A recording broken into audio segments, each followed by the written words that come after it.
مجھ میں اتنی جرت اور ہمت نہیں کہ میں کہہ دوں کہ اس فرق کو مٹا دو. وہ تو شاید آپ کے کوئی لڑکے پوتے آئیں گے 150 برس کے بعد تو اتنی ہمت کریں گے. آج میں صرف یہ کہتا ہوں کہ ایک مریادہ، ایک حد کے اندر اس فرق کو لاؤ. تو میں پیٹ کی بات تو اتنی سے ختم کیے دیتا ہوں، کیونکہ من کی بات یہاں زیادہ ہوگی. اب اور من کی بات خاص طور سے مذہب کو لے کے، تو ہندوستان میں سب سے بڑا روگ اس وقت یہ ہے کہ جب آدمی ہندوؤں کے بیچ بولتا ہے تو تھوڑا سا ہندو معاملوں میں دبک کے بولتا ہے، سننے والے تھوڑا خوش ہوں. اور جب مسلمانوں کے بیچ بولتا ہے تو مسلمانی معاملے میں تھوڑا سا دبک کے بولتا ہے. یہ سب سے بری بات آج اپنے ملک میں ہے. جو دونوں دماغوں کے اندر خراب باتیں دھنسی ہوئی ہیں، ہندو مسلمان دونوں، وہ نکل نہیں پاتی، کیونکہ دونوں اپنی اپنی بات سن کے تسلی بھی پا لیتے ہیں اور سمجھتے ہیں کہ بھئی ہمارا اتنا قصور نہیں، قصور تو دوسرا کر رہا. تو سب سے پہلے میں آپ کو ہندو دماغ کی ایک خرابی بتائے دیتا ہوں، کیونکہ اس مذہب اور من کے معاملے میں ڈھنگ سے ہمیں سوچنا چاہیے، ورنہ کتابی چیز کر لیتے ہیں، کہیں کوئی نتیجہ نہیں نکل پاتا. اور آج کیا ہندوستان کی عادت رہی ہے، اور یہ عادت تو 2500 برس سے ہے کہ نرگن باتیں بہت کر لیا کرو اور صبر مت کرو. مطلب جو فکر کی باتیں ہیں، اونچی ہیں، جن کا پایا زمین میں نہیں ہے، ان کو کہہ دو. جس میں کوئی نہ ناراض ہو زیادہ، نہ کوئی زیادہ خوش ہو، اور لوگ کہیں بڑا علمی آدمی ہے. اور جو ٹھوس باتیں ان پر دھیان نہیں جا رہا، تو میں ٹھوس بات کی طرف آپ کا دھیان لے جانا چاہتا ہوں کہ کچھ کو چھوڑ کر کے زیادہ تر ہندو یہ سوچتا ہے کہ آج کا مسلمان، آج کا جو اپنے ملک میں مسلمان ہے، وہ ذمہ دار ہے کس کے لیے؟ نادر شاہ کے لیے، تیمور لنگ کے لیے، غزنی گوری کے لیے. جب تک اس کے دماغ میں یہ بات دھنسی ہوئی ہے تب تک وہ مسلمانوں کو اپنا بھائی سمجھ نہیں سکتا. یہ ہے موٹی بات، اس کو پکڑو. اور اسی کے ساتھ ساتھ مسلمان دماغ کی بھی خرابی آپ پکڑ چکے ہوں گے کہ عام طور سے مسلمان، اب 100 میں 1 وہاں بھی اور 100 میں 1 یہاں بھی، آپ فرق کر لو، الگ بات ہے، سوچتا ہے کہ وہ تو تیمور لنگ اور نادر شاہ اور غزنی گوری کی اولاد ہے، نہیں تو یہ نہ آتے تو وہ ہوتا کہاں سے. آپ دونوں دماغوں کی کیفیت کو آپ جان لینا، چاہے جتنا یہ 50 سبھائیں کرتے رہیں. مجھے تو افسوس ہوتا ہے، کبھی غصہ چڑھتا ہے، یہ جو نیشنل انٹیگریشن، خالی 2-4 شبد ادھر ادھر سے پکڑ لینے سے کہیں ہندوستان ایک ہو جائے گا. پہلے کہتے تھے نیشنل یونٹی، اب کہتے ہیں نیشنل انٹیگریشن. جو کم انگریزی جانتے ہیں وہ سمجھتے ہیں انگریزی کے 2-4 الفاظ ادھر ادھر ہیر پھیر کر دینے سے ملک بدل جائے گا. تو خیر، اب بنیادی بات میں نے آپ کو بتائی. اصلیت یہ ہے کہ آج کا مسلمان، اسے کیا مطلب پڑا ہوگا، کیا واسطہ کیا تھا تیمور لنگ سے یا نادر شاہ سے. بلکہ اگر مسلمانوں کے بیچ میں بھی مجھے اپنی بات کہنے کا موقع ملتا تو میں کہتا ہوں تیمور لنگ یا نادر شاہ نے جو قتل عام کیے تو کن کے کیے؟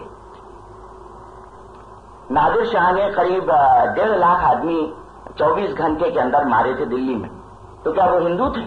ان میں سے 1 لاکھ تو مسلمان تھے.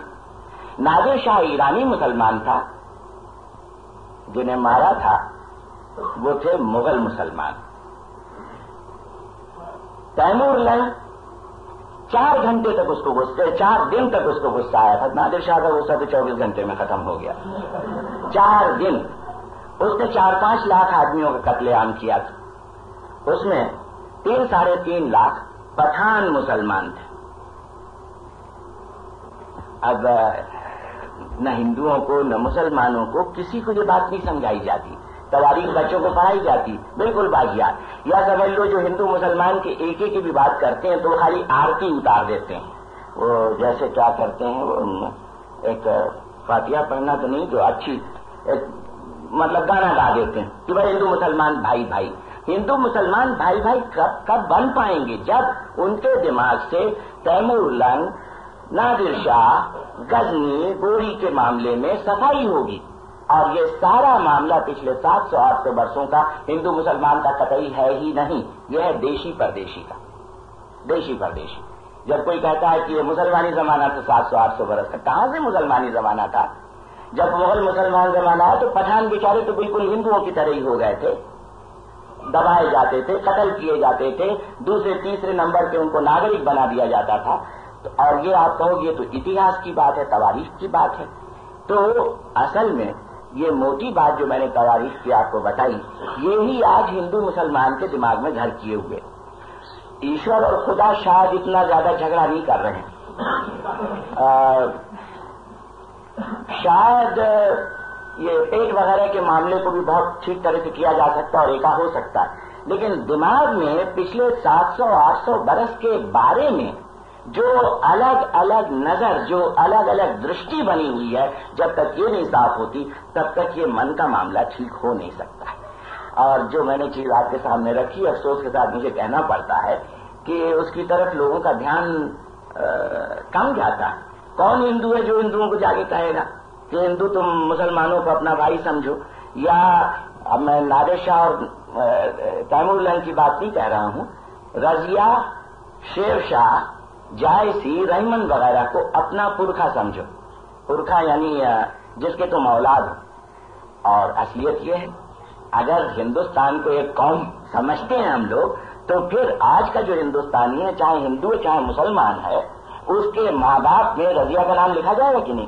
اس کے ماں باپ میں شیر شاہ کا نام لکھا جائے گا؟ جو مجھے پسند ہیں، جو اصلی ہندوستانی ہیں، ان کا میں نے آپ کو نام گنایا، رضیہ، شیر شاہ، جائسی وغیرہ۔ تو ایسا اگر سوچنے کا طریقہ ہم لوگوں کے دماغوں کو ملے تو شاید کچھ فائدہ ہو، ورنہ ہندو کا دل جلتا رہے گا۔ آج کے مسلمان سے دل نہیں جلا ہوا ہے، کہیں غلطی مت کر بیٹھنا۔ آج کے مسلمان کی اچھائیوں برائیوں کو ہندو نہیں دیکھتا، وہ یہ نہیں دیکھتا کہ آج کا مسلمان کتنا ظلم سہ رہا ہے یا کر رہا ہے۔ اگر وہ دیکھنے لگ جائے تو معاملہ ٹھیک ہی ہو جائے۔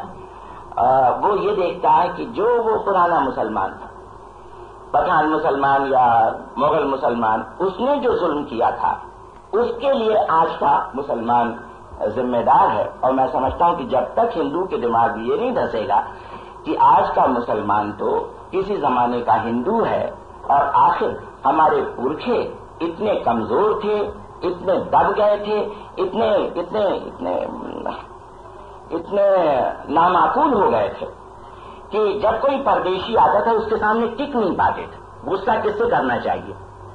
غزنی، آج کے مسلمان کا تو غزنی سے تو کوئی تعلق ہے ہی نہیں نا۔ اچھا، میں اور آگے جاؤں گا، غزنی سے بھی غصہ کرنا چاہیے کیونکہ وہ حملہ ور تھا، اس نے ملک کو تباہ کیا۔ اور مجھے بہت خوشی ہوئی، ویسے جماعت اسلامی کے بارے میں کہہ دوں کہ ان کے ایک رہنما اور میں ایک ساتھ جیل میں رہ چکے 2-3 مہینے، اور عام طور سے کوئی میرا کھانا پکایا کرتے تھے۔ اس وقت بہت اچھی دوستی ہو گئی تھی، لیکن وہ دوستی بعد میں بڑھی نہیں، بس وہی جیل تک کی رہ گئی۔ کیوں؟ اس کا سبب ہو سکا تو تھوڑا سا بتا دوں گا، کیونکہ جماعت اسلامی کا خیال کسی حد تک مجھ کو پسند ہے، بہت حد تک ناپسند ہے۔ تو خیر، ابھی جو میں آپ سے عرض کر رہا تھا کہ یہ حملہ ور تھے، اور ان کی بات سے کچھ ایسا لگا کہ جو مسلمان لٹیرے یا حملہ ور تھے ان کو تو مسلمانوں کو بھی چاہیے ان سے نفرت کرنا یا ان کو مسلمان نہ سمجھنا جو بھی ہو۔ اچھا، اب یہ غزنی گوری سے غصہ کروں، یہ بات میرے سمجھ میں کسی حد تک آتی، لیکن میں ہندوؤں سے کہوں گا اور مسلمانوں سے بھی کہ ان سے اور زیادہ غصہ کرو جو اس زمانے کے ہندوستان کی آزادی کے رکشک تھے اور غزنی کے مقابلے میں ہندوستان کی آزادی کی رکشا نہیں کر پائے، ان سے غصہ کرنا چاہیے نا۔ جب کبھی ہم اپنے ملک کے خلاف کسی حملے کو روکنا چاہتے ہیں، جو پلٹن میدان میں جاتی ہے، اگر وہ پلٹن بیکار ہو جاتی تو اس پر غصہ کرنا چاہیے نا، لیکن وہ چیز ابھی ہندو سیکھ نہیں رہا ہے۔ جس دن سیکھے گا اور اس کے ساتھ ساتھ مسلمان، اس دن شاید اپنے ملک کے آزادی کی حفاظت بھی ہو پائے گی۔ اب مسلمان دماغ کے بارے میں ایک چیز کہنا چاہتا ہوں کہ جہاں ہندو کے دماغ میں کوڑا گھسا ہوا ہے، مسلمان کے دماغ میں بھی تو کوڑا گھسا ہوا ہے۔ وہ اور خاص طور سے جو پڑھے لکھے ہیں ان کی، جو بیچارے دیہات کے مسلمان ہیں وہ تو بیٹھ کے ایک دوسرے کے ساتھ ہندو مسلمان کو زیادہ فرق نہیں رہتا، لیکن جو تھوڑا بہت شہر کے پڑھے لکھے ہیں وہ مان لیجیے گاجے باجے کی بات ہوگی تو کس چیز کو سن کے ان کا دل تھوڑا سا چمکے گا، یعنی دل خوش ہوگا؟ ایک تو ساز، اور وہ کون سی چیز ہے جس کو انگلی میں پہن کے ستار وغیرہ بجاتے ہیں؟ مزرات۔ اب دیکھیے یہ مجھے کوئی 2-3 برس پہلے کی بات ہے، کیونکہ میرے ایک دوست ہیں تو ان کے لڑکیوں کو گانا بجانا آیا تو وہ مزرات نہیں مل رہا تھا تو مزرات پھر میں نے پوچھا بھی تو پھر پتا چلا۔ خیر، ساز اور مزرات یہ دونوں اردو شاعری کے شبد ہیں، تو جو تھوڑا بہت اردو سنتا ہے یا پڑھتا ہے وہ جب کبھی گاجے باجے کے بارے میں بات کرنا چاہتا ہے تو ساز مزرات کی بات کر دیتا ہے۔ لیکن ہے کس ملک کا؟ مسلمان ہے تو بھی کس کے بیچ میں پلتا پستا ہے؟ مرلی کے بیچ میں نا، بانسری مرلی، مسلمان کا بھی دل۔ اور میں آج دعوے کے ساتھ آپ سے کہنا چاہتا ہوں جو ہندوستان میں 5 کروڑ مسلمان ہیں ان میں 4.5 کروڑ مسلمانوں کا دل اگر کسی گاجے باجے سے تھوڑا خوش ہوتا ہے اور وہ شبد سن کر کے ہی ناچ اٹھتا ہے تو وہ مرلی اور بانسری ہے، کیونکہ وہ رہتا تو اسی علاقے میں نا۔ اس مرلی اور بانسری نے نہ صرف کرشن کے گانے گائے ہیں بلکہ محمد کے بھی تو گانے گائے ہیں، تو وہ مرلی اور بانسری سے اس کا دل تھوڑا سا بجتا ہے۔ لیکن یہ ساز و مجراب کے چکر میں پڑے رہ جاتے ہیں۔ اب کیسے؟ جب تک کہ یہ سب باتیں آپ سوچو گے نہیں، اپنے دماغوں کو اس سلسلے میں، جیسے ہندو دماغ ٹھیک کرنا ہے ویسے مسلمان دماغ کو بھی ٹھیک کرنے کی بات ہے۔ جیسے سہراب رستم، سچ پوچھو سہراب مستق رستم مسلمان تھے ہی نہیں، لیکن نہ جانے کیسا ایک طریقہ چلا آیا ہے پرانا غلط پڑھانے کا ڈھنگ کہ سہراب رستم کو ایک تو مسلمان سمجھ لیتے ہیں، وہ سمجھتے ہیں کہ باہر والے ہیں، اس لیے ذرا تھوڑا سا بھی پڑھتا لکھتا ہے ایک مسلمان بچہ تو پہلوان کے لیے پھر سہراب رستم یاد آتا، بھیم اور ارجن نہیں یاد آتا۔ اب یہ سب چیزیں ہیں جن پر کہ غور کر کے ہندو اور مسلمان دونوں من کو صاف کیے بغیر اب ہندوستان میں آگے بڑھتی ہو نہیں سکتی۔ آخر کہ پاکستان اور ہندوستان کا بنٹوارا ہوا کیوں؟ کئی سو برس کے دماغ کے اندر باتیں نا، کچھ اور چیزیں وقت کی جڑ گئیں، انگریزوں کی کچھ چیزیں، کچھ ہندوستان کی آزادی کے جو نیتا تھے ان کی چیزیں، عمر بڑھ رہی تھی،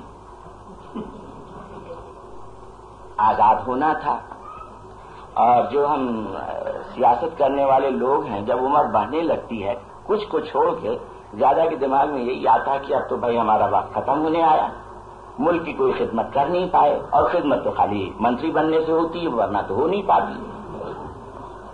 تو اب جیسے بھی ہو آزاد کرو ملک کو اور پھر ملک کو اچھا بناؤ، اگر اس آزادی کی قیمت چکانا پڑتا ہے بنٹوارا کر کے تو وہ قیمت بھی چکا دو۔ یہ سب وقت کی باتیں بھی تھی۔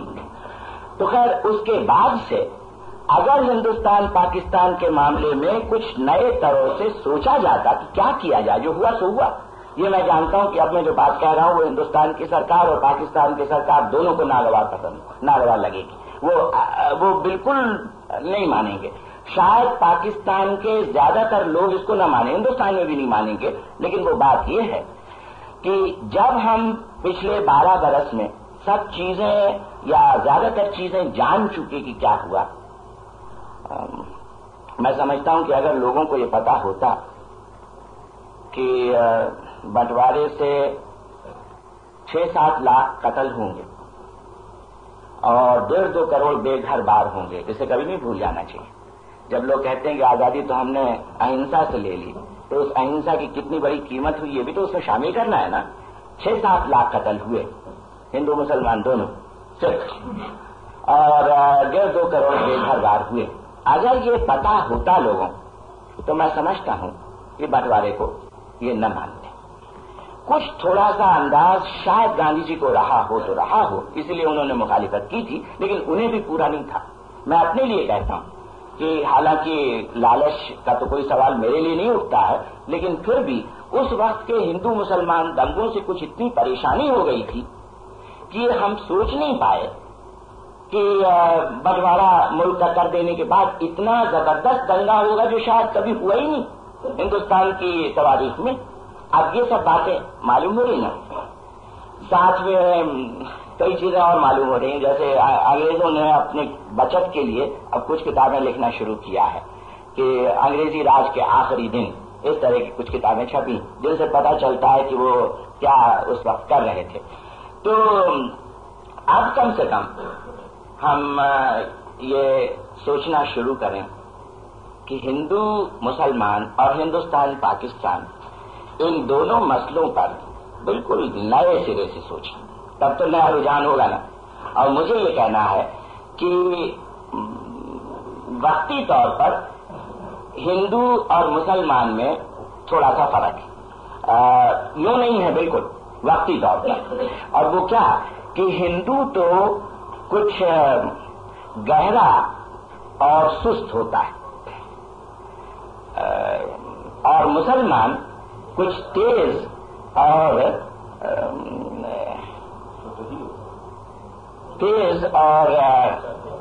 ذرا